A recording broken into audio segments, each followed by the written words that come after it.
A Titânia Telecom mudou de nome, mas continua bem pertinho de você. Agora, pode chamar a gente de amigo.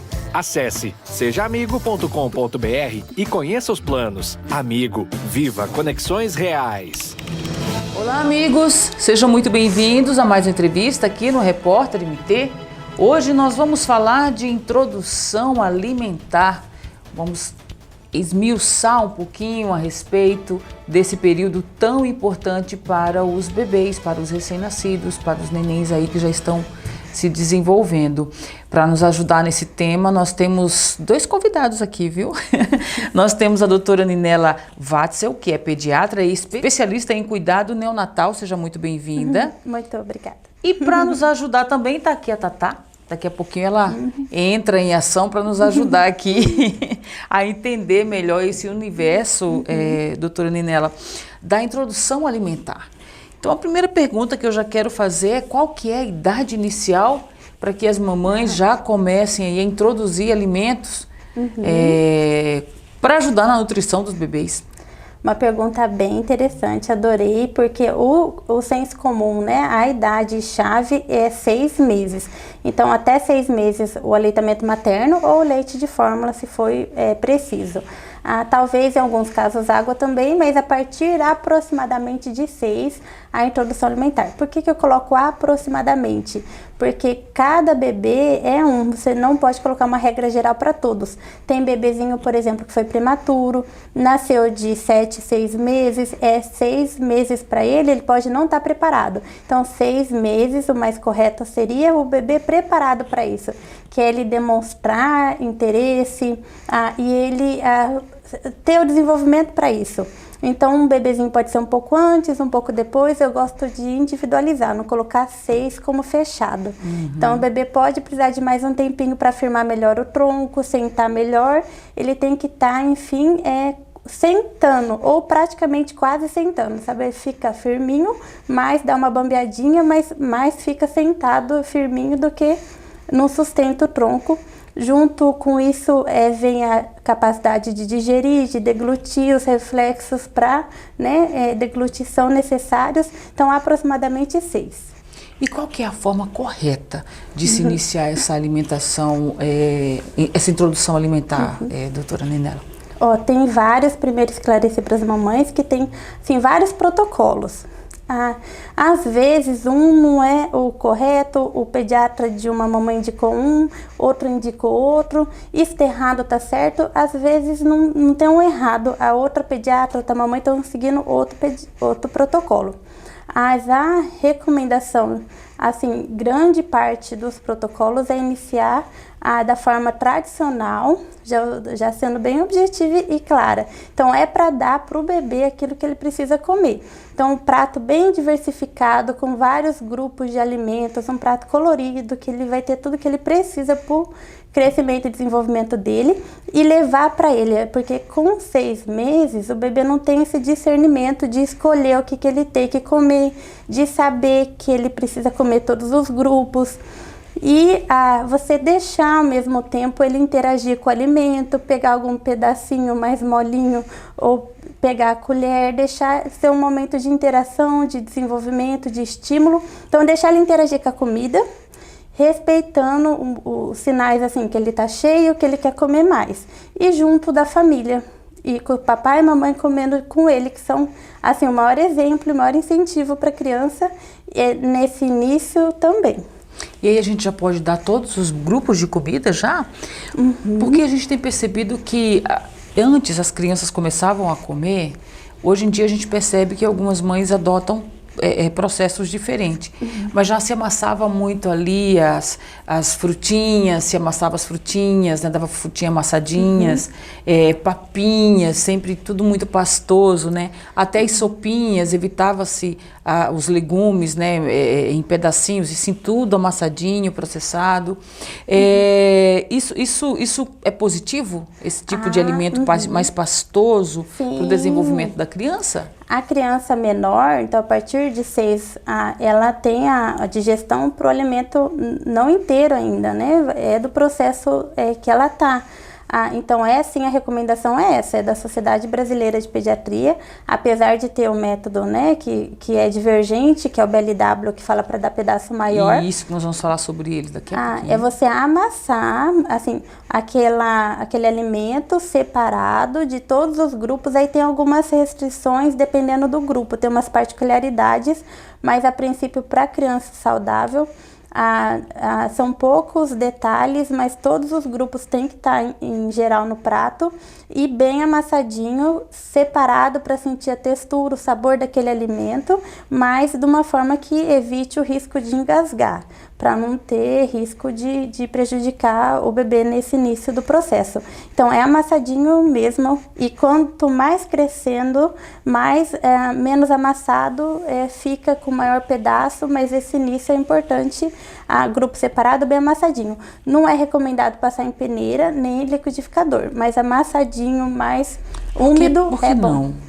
A peneira e o liquidificador, eles tiram a fibra, quebram, oxida a vitamina e fica uma comida de menor qualidade. Então é muito, muito importante a alimentação. Eu queria parabenizar o grupo, porque é um assunto que a saúde da criança é um dos pilares da alimentação saudável. E esse início bem feito, ele assim, gera saúde para o resto da vida da criança. Então é um assunto muito importante. E é importante dar amassadinho para diminuir o risco de engasgar, para ela digerir, absorver, e vários grupos da mamãe ajudando a criança. Aí a senhora citou aí o método BLW, né, que significa, é uma sigla em inglês, mas traduzido significa, eu peguei aqui, desmame guiado pelo bebê, né? Algumas mamães têm adotado esse método, que você dá o alimento direto na mão da criança e ela vai levando, às vezes, pedacinhos de frutas inteiras, às vezes um legume ali inteiro. Como é que a senhora avalia esse método? Ele é positivo para a criança? Ele é seguro? Qual que é a sua avaliação? Esse método... E explica ele para a gente também melhor. Não. O BLW tem muita mamãe as mamães mais antigas, que não teve bebê recente, estavam em dúvida sobre qual que era esse método. As mamães, né, que tiveram bebê agora, que tem mais, sabem, então é importante mesmo esclarecer. Uma britânica, ela é uma nutricionista, e ela lançou um livro orientando esse método, né, propondo ele como o melhor método para introduzir o alimento sólido para a criança. Então, a partir de 6 meses, é pedaço grande, cortado da forma que ela colocava como mais segura para aquele momento. A criança, no tempo que ela quiser, o tempo que precisar e levar para ela se alimentar, que ela quiser, pega o que ela quer. E a mamãe só coloca ali o alimento junto da família. Esse método surgiu e teve no início uma grande aceitação de praticamente muita gente, com a proposta de reduzir a obesidade infantil e de aumentar essa interação da criança com a família durante a alimentação, que antigamente realmente era a criança comer antes, separado da família, comida separada. Isso assim está mudando, mais junto da família, comida mais próxima da família. E aí surgiu esse método. Então, realmente, a criança, a partir de 6 meses já, uma cenoura grande, cortada da forma, mas pega no tempo dela o que ela quer. Começou então vários grupos questionarem, trabalhos surgindo, querendo avaliar isso realmente funcionou, e agora, né? Teve bastante aceitação, todas as mamães, pediatras, nutricionistas indicando, e realmente foi um sucesso. Aí começaram os trabalhos então para ver o efeito desse método. Isso tudo é da literatura, nada, eu só estou repercutindo, né, os trabalhos. Viu que não foi o que ele propôs, com um grande grupo de crianças, vários trabalhos, viu que realmente não reduziu a chance de obesidade. Não é isso que faz a diferença, não é o pedaço do alimento que a criança vai pegar para comer que vai mudar, vai diminuir o risco de obesidade. O aleitamento materno, indiscutível, por exemplo, reduz. É um fato. O BLW, os trabalhos mostrou que não. Então, a grande proposta dele não foi cumprida. E as crianças alimentadas com esse método tiveram maior risco de hipovitaminose. Então, algumas vitaminas mais baixas e o ferro, inclusive o ferro mais baixo quando foi dosado nesses trabalhos. E por quê? Imagina a criança, ela não tem discernimento que tem que pegar todos os grupos e que ela tem que pegar, ela acaba pegando o mais saboroso para ela. e o mais saboroso normalmente é aquele que tem mais gordura. Então, realmente, aumentou a chance das crianças terem colesterol também. E pedaço grande da carne, então ela mais chupa do que mastiga e engole. A criança, desde 6 meses, proteína é um grupo de alimento que ela tem que consumir e ela tem que mastigar e engolir. Não pode só chupar, senão ela não está recebendo o que ela precisa. No BLW não se mastiga muito, engole a carne, criança começaram a ficar com deficiência de ferro. Então, ó, já vimos que pegou mais saboroso, mais colesterol. Não come a carne, a deficiência de ferro. E a magnésio, zinco, mais umas 3, 4 vitaminas. Então, viu que esse método assim, não é o mais adequado. A criança não tem discernimento. Ela precisa, com 6 meses, de ajuda para levar o que ela tem que comer dos grupos de alimento para ela ter uma alimentação mais saudável. Então, a Sociedade Brasileira de Pediatria, ela lançou um documento, se não me engano, em 2020 ou 2022, orientando o método, indicando o método tradicional, com a liberdade da criança interagir com a comida, momento de estímulo junto com a família, mas a mamãe levando a comida amassadinha a partir dos 6 meses, com todos os grupos para a criança, comendo junto com ela. O risco de engasgos nesse método é grande também do BLW? Outra coisa que os trabalhos trouxeram, que era a grande dúvida, aumenta ou não aumenta a chance de engasgo? Uns trabalhos colocaram que não, mas a maioria dos trabalhos levou que sim.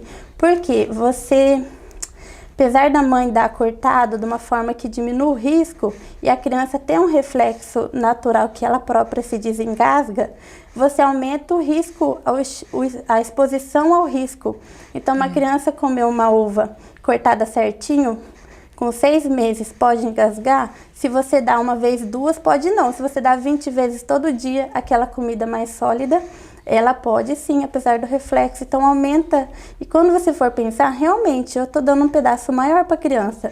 Dependendo da forma como ela morde, né, mastiga, ou de como ela está no processo de adaptação, de aprender a mastigar e engole, e várias vezes, toda a alimentação, 5 refeições no dia, como que não aumenta o risco de engasgar? Então, vi os trabalhos, a grande maioria, que aumenta sim, apesar do reflexo da criança de se desengasgar por si só, né? Então, aumenta sim. Qual que é a idade ideal ou a condição ideal para que a criança possa consumir alimentos sólidos, mais durinhos e tudo mais? Então, depende isso muito da criança, porque tem umas que tem mais facilidade, outras não. Então, com sua própria criança, você vai, normalmente começa com 6 meses, aí a cada 2 meses você pode ir aumentando a consistência. Isso é muito fechado. Importante a criança começou a comer, seu filho é assim, guloso, gosta, pede comida, porque tem criança que não quer comer, é mais difícil, ou engasga, não tem um movimento. Então, para aquela criança, ela está aceitando mais sólido, é muito mais benéfico para a criança deixar ela mastigar, engolir. Aí depende do processo de aprendizado desse mastigar e engolir de cada bebê com aquele alimento que ele está recebendo da mamãe. Mas nesse processo, quanto antes, aproximadamente a cada 2, você pode ir já colocando menos amassadinho um pouquinho, mais seco um pouquinho, mais assim, com os cuidados para se evitar do corte, do líquido, do amassado, o engasgo. Aquele tipo de alimento, como pipoca, amêndoa, pode dar? É até evitado mais para frente ou de uma forma que processe para não se ter o risco de engasgar. Então, você dando de uma forma segura, aumentando a consistência que seu neném aceitar quanto antes. Com relação aos sucos, né? Suquinhos naturais, enfim. Qual que é a idade ideal para que a criança possa aderir, as mamães possam incluir o suquinho também na alimentação das crianças? Porque fala-se tanta coisa, qual que é a orientação correta com relação a isso? A orientação atual correta é que ainda não. Mas, como eu comentei, tem vários protocolos. Eu sigo na introdução alimentar, nas consultas, o protocolo do Ministério da Saúde, porque ele é próprio para a nossa população brasileira. Tem o protocolo da Sociedade Brasileira de Pediatria, o protocolo da Americana, da Europeia, o da Sociedade brasileira tem poucas diferenças, mas eu prefiro do Ministério, inclusive a que está na caderneta da criança. A mãe com alguma dúvida, ela checa, tem um resumo ali e tira alguma dúvida. E aí ele traz o suco a partir de 1 ano. E, assim, uma quantidade depois disso controlada, 120 ml, não é à vontade. Até lá evitar suco, mesmo de fruta, mesmo sem açúcar. E por quê? Porque a criança tem que aprender a mastigar. Ela tá nesse processo na introdução alimentar, igual a gente conversou. Então ela tem que mastigar e engolir a fruta. Ela vai receber muito mais vitamina, vai receber muito mais fibra. É muito melhor para a saúde da criança. É uma comida com mais qualidade. Criança, muito comum substituir o suco pela água e pela comida. Fica cheia, tomou suco, não quer comer, e ela está no momento e precisa dos outros grupos de comer. E aumenta o risco de já se começar açúcar. Então, igual a gente vai tomar suco, é quase automático. É muito difícil não colocar alguém que toma suco sem açúcar. Adoçante ainda não é recomendado. Você vai viu que o açúcar é muito maléfico. Você vai se expor a um risco maior de açúcar, né? Se você pode dar fruta para a criança comer. E aí surgiu um protocolo novo agora, super atual, deve ter 2, 3 meses, da Organização Mundial de Saúde, liberando o suco para criança até menor, a partir de 6 meses já. Olha só. Tá bem polêmico, assim, resumindo, as pediatras e os nutricionistas, né, aqui do Brasil, a gente em consenso não tá muito aderindo a esse novo protocolo. Como que a senhora se posiciona com relação a isso? Muito risco dar o suco, foi uma luta muito grande, a gente pediatra conscientizar da importância de comer a fruta, evitar o suco, risco de diabetes, obesidade nos trabalhos, risco de já introduzir o açúcar antes e agora a gente vai liberar o suco, então eu não estou favorável também não. E acho que você tem que ver cada região, individualizar, o segredo é individualizar, para a idade do bebê, para o seu bebê, para aquele local. Às vezes, isso é da Organização Mundial de Saúde, para todas as regiões do mundo. Tem local que eles têm deficiência de comida, por exemplo, não tem o que alimentar, não tem como fazer melhor, é melhor suco ou nada, aí dá suco. Então, não sei qual que foi a situação, não me aprofundei para tomarem essa conduta. Eu não estou favorável para a nossa população. Se a gente puder dar a fruta, vai ser muito mais saudável e indiscutível. Então, até porque a gente tem uma fartura grande, né? Exatamente, frutas com bastante vitamina, maravilhosas, muitas variedades. Então, provavelmente é para um local com mais escassez e sem muita outra opção, acabaram. Mas assim, não sei dizer, para a gente ainda não está aceito, não começamos, não sei falar nenhum pediatra ou nutricionista que começou, já aderiu e começou a indicar esse protocolo novo, mas a recomendação mantém a que eu faço. Suco vamos evitar nesse comecinho da vida da criança. Os chazinhos, as crianças, aí é cólica, são dorzinhas, aí você não pode dar medicação, geralmente as mãezinhas, as vozinhas, as titias, já colocam ali chazinhos, né? Os chazinhos são permitidos? O chazinho realmente é uma polêmica. Eu não sou pediatra radical, mas o que eu falo para a mamãe tomar e colocar no banho até 6 meses.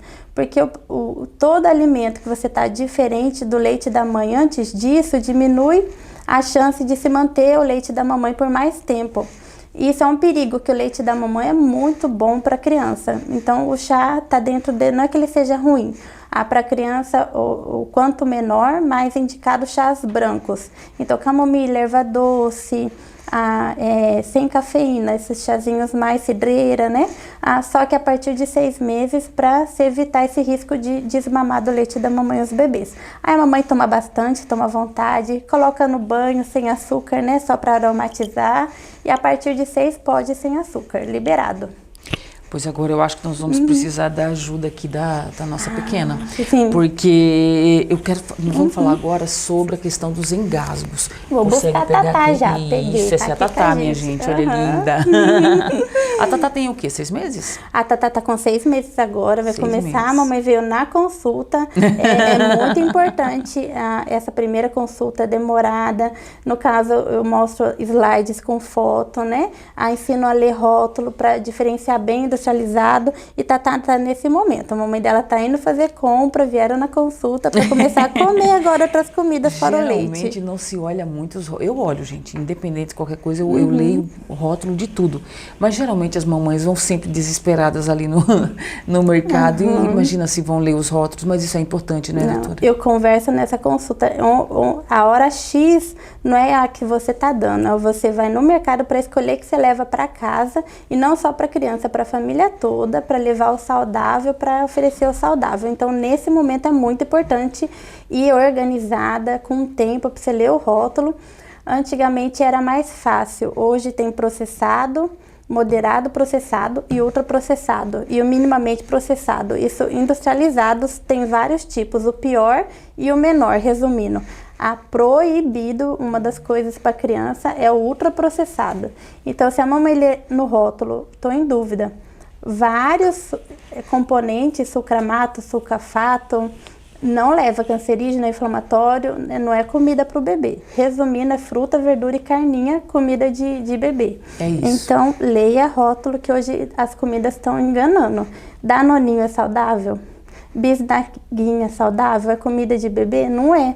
Mas, assim, a mídia, às vezes falta de orientação, leva achando que está levando o melhor para a criança. Aquelas papinhas que tem em mercados, que as mamães também dão bastante, elas podem? A recomendação é evitar. Esse do protocolo do Ministério da Saúde que eu sigo. Aí oriento as mamães. Por quê? Distancia da comida da família, primeiro ponto. Então, hoje é comida mais próxima da comida de casa, comida caseira, comida de verdade. E é tudo liquidificado, misturado. Então, não tem um sabor. Então, é importante a criança identificar o sabor, a textura daquele alimento e grupo para ela continuar preferindo ele e comer saudável pro resto da vida. E a corante conservante. Eles falam assim, não tem corante conservante, é natural. Tá fora da geladeira. Banana com maçã e cenoura. A papinha industrializada. Meses. Você comeu, ela nem estraga. Deve ter o conservante corante menos pior. Assim, eu acredito, né? Espero. Mas eu não tenho dúvida que tem corante conservante. Mágica não é, né, gente? Não, exatamente. Então, preferi não, para comer comidinha de casa. E doutora Ninela, é possível a gente evitar engasgos nos bebês? E uma vez que isso acontece, como devemos proceder? Eu tô adorando, porque só pergunta importante da reportagem. Imagina. Não, muito, muito legal. Primeiro dizer que as crianças menores são as que mais engasgam. A estatística é clara. A partir menos de 6, 7 anos, 95% dos engasgos da criança. E quanto menor a criança, maior o risco. Então, a partir menor de 3 meses, é mais da metade menor de 3 anos, é mais da metade desses casos que engasgam. E principais causas no bebê menor, antes de ter começado a comer, é o refluxo, né? Às vezes a posição da amamentação. E depois a criança que começou a comer, não dar comida apropriada para a idade, igual a gente comentou, pipoca. Ou então não é a hora de tomar um alimento e oferece. Por isso que é importante começar e alimentar a criança orientado por pediatra, nutricionista, por profissional qualificado para isso. Então, alimento que não é para idade, nas crianças menores refluxo, nas que começaram a comer consistência e o corte. Então, alimento redondo, igual cortar uva no meio. É o tamanho que você fecha o buraquinho, é mecânico. Passou ali na posição que tampou, engasgou a criança, então tem que cortar mais. Então, o tipo do corte, então evitar cortes redondos de qualquer alimento. E os alimentos mais duros. Então, posso dar cenoura crua para a criança que começou a comer agora? É muito saudável, tem mais vitamina e fibra que a cozida, mas dá ralado naquele ralador menor. Dá de uma forma que não tem risco de engasgar. Posso dar uva sem semente cortada, isso em 4, 5, né, que fique como se fosse uma fatia de melancia cortada. Não vai cortar que fique o pedaço redondo, que aumenta o risco de engasgar. Mas é um risco da criança. Eles estão aprendendo a comer, também é da maturidade. Respeitar esse tempo da criança é outro fator importante. Então, primeiro, se evitar engasgar, tomando todas essas medidas. Porque é um acidente prevenível se você toma as medidas, né, diminui muito a chance de engasgar. Dessa parte, só faltou lembrar das amêndoas, castanha. Tem criança família que gosta muito. Posso dar para criança que começou a comer? Tem ômega 3, são ricos em vitamina? Pode. Sim, batido, assim, processado, ralado, de uma forma também que não engasgue. Claro, sem sal e sem açúcar, não pode ser cristalizado ainda. Aí engasgou. Fiz tudo, mesmo fazendo tudo certo, cortando direito, a criança tendo reflexo do desengasgue, entrou errado, pode engasgar. Aí, primeiro ponto, calma. Eu sou mãe também, é muito difícil manter calma nessa situação, a criança tá roxa. Você imagina, meu Deus. Só que assim, pensa que se controla para se ter calma, que a criança precisa, vai fazer toda a diferença ela ser desengasgada rápido. Você pode salvar sua criança, a vida dela está dependendo disso. Então respira, pede ajuda e vai socorrer ela. Mantenha calma, nervoso a gente não consegue fazer nada, nem pedir ajuda, vai ser um desastre. Então calma, primeiro ponto. Constrói essa calma, respira, concentra, mas calma. Você precisa ajudar sua criança. Segundo ponto, identificar se realmente está engasgado. Porque o que acontece, quase engasgou, eles param de respirar, que fica nervoso, eles se levam um susto, acham que vai morrer, é muito ruim. E ficam roxo, e também você pode achar que está engasgado e não está. Então, sobre isso, o som.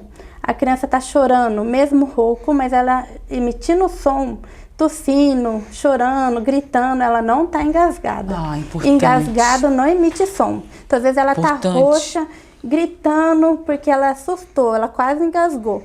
E você acha que ela está engasgada. Se ela está gritando, ela não está, você mais acalma e não faz manobra, porque você acalmar é muito importante. A criança começa a respirar, a criança, você calmar ela, você manter sua calma, ter essa segurança que ela não está engasgada, que vai ficar tudo bem para passar para ela, vai ajudar ela a melhorar muito mais rápido. Mas não emitir som, tá engasgada, mantive a calma, que eu pedi ajuda e vou socorrer ela, que ela vai melhorar e muito rápido. Eu ser eficiente, vai ser muito, assim, um prognóstico muito melhor para a criança melhorar, não precisar nem ir para o hospital, a criança vai ter outro desfecho. Então eu vou já começar a manobra, que é o indicado toda a família saber, assim que o bebê já nasce, sair da maternidade sabendo desengasgar. E é uma manobra simples. Mantive a calma, identifiquei que realmente está engasgado, pedi ajuda, vou começar a manobra. Que chegar a ajuda é a manobra que eles vão fazer. Eu começando a fazer já, mais rápido ela melhora. Então vou colocar o bracinho entre as perninhas, fazer o V aqui. Pode ser da forma que eu pegar melhor. Mostra aqui. Tá tudo ok? Pego a criança no colo, sento para ficar melhor o meu apoio. Sim. Que eu vou apoiar meu braço na minha perna. E aí passei por dentro entre as pernas e faço Segurei, o V. Assim, Que dependendo da mão do adulto pode ser assim, se eu ficar mais confortável assim, mas eu tenho que estabilizar a cabecinha, né, dar o apoio e o tronquinho da criança, que ele fique linear para abrir a respiração dela. A criança não pode estar assim, ó, não vai desengasgar. E muito cabecinha, assim ela também atrapalha respirar. Então na posição correta. Na posição correta, alinhada com o corpinho, com o apoio da minha mão. Sentei, apoiei meu braço na minha perna, fiz o V da vitória, a cabecinha tá firme, vou bater 5 vezes de baixo para cima com uma pressão de empurrar. Devagar. E a pressão tem que ser forte? A pressão tem que fazer... Imagina. Você vai fazer a pressão entre os dois braços. Então, o bater e esse firma embaixo para o ar aqui dentro... na hora que eu bater, vai apertar e vai empurrar o que está preso. Certo. Então, tem que ser uma pressão não muito leve, que assim eu não estou não forte para não machucar. Aí depende da força da pessoa, do tamanho, da estrutura do corpinho. Mas você pode tatear. Se você viu que foi muito fraco e você faz mais uma vez, ou foi muito forte, na próxima você maneira. Mas isso assim, é para cada um. Só não pode assim, fazer cócega, não fazer efeito nenhum, que não vai desengasgar. Então, tá engasgada, já viro ela, apoiei a cabecinha, apoio o braço e vai. 1, 2, 3, 4, 5. Nesse tempo, ela gritou, chorou, entre uma e outra, eu já paro e desviro e calmo ela, não preciso completar. Não continuou sem emitir som, desviro ela, olho, vejo se alguma coisa começou a sair para eu né, identificar. Se ela continuou engasgada, não está emitindo som, eu repito. Certo. Nisso eu já pedi ajuda, já está chegando, eu repito a manobra até chegar ajuda, levar, se for o caso, a criança para o hospital, outra pessoa com mais experiência na manobra, continuar fazendo para tentar desengasgar. Isso a criança vai estar roxinha, vai estar sem emitir som, consciente. Ela pode desmaiar até chegar ajuda, dependendo do tempo. Isso de enfiar o dedo na garganta, porque algumas pessoas entram nesse desespero para tentar desobstruir alguma coisa. Assim, a indicação, se tiver visível que eu alcance, pode sim. Eu não posso, sem fazer isso, fiz a manobra, quando eu viro ela, eu olho e vi. Tiro se eu consigo. Certo. Não é sem fazer a manobra, eu não tô vendo, eu tentar perder tempo, a criança tá sem respirar nesse momento e procurar, eu também não vou conseguir se eu não tô vendo. Isso que não é recomendado. Não é recomendado também a criança tá engasgada, eu fazer respiração boca a boca nela. Então também não se faz isso, é essa manobra, engasgou, é isso aqui para fazer. Apoia a cabecinha, vira ela, 1, 2, desengasgou, chorou, acalma ela, né? Aí ela desengasgou, deixa uma meia hora, 40 minutos nessa posição erguida, menorzinha, para né, diminuir a chance de refluxo e dar amor, carinho para ela recuperar. E acalmar. Se não, repete a manobra. Aí ficou inconsciente, dependendo do tempo, se demorou, porque tá faltando oxigênio, não tá respirando, pode desmaiar. Desmaiou, perdeu a consciência. Aí eu também vou fazer a manobra de compressão cardíaca. No peitinho? No peitinho da criança. Então nessa linha entre o mamilo, logo embaixo, 2 dedos, que ela tá aqui comigo, na posição que eu tava fazendo a manobra nela. Você só desvirou ela? Só desvirei ela. 1, 2, 3, 4, 5. Esse movimento vai ajudar a circulação e diminuir o efeito da falta de oxigênio enquanto ela recupera. Também não pode ser suave para não fazer efeito e nem muito forte para não machucar. Aproximadamente uma pressão... São ossinhos frágeis, né? Frágeis, que afunda cerca de 1/3 do tamanho do tórax. Então assim me dá uma dica de quanto que eu posso ir. Mas, assim, sem experiência você faz, porque vai salvar a vida da criança. E é essa manobra, se ela desmaiar, aproximadamente 1/3 a pressão, achou que fez um pouquinho mais forte, vai tateando com a sua força e com o tamanho da criança. Igual bater nas costinhas, mas é importante e vai salvar a vida fazer a manobra. Se a criança, feito esses procedimentos, ela não retorna? Ela não está retornando, você continua até a ajuda chegar ou continua até chegar no hospital, se for o mais rápido. Sem parar. Sem parar, exatamente. Que é o que você tem que fazer para desengasgar. Não, algum caso mais grave, a maioria desengasga.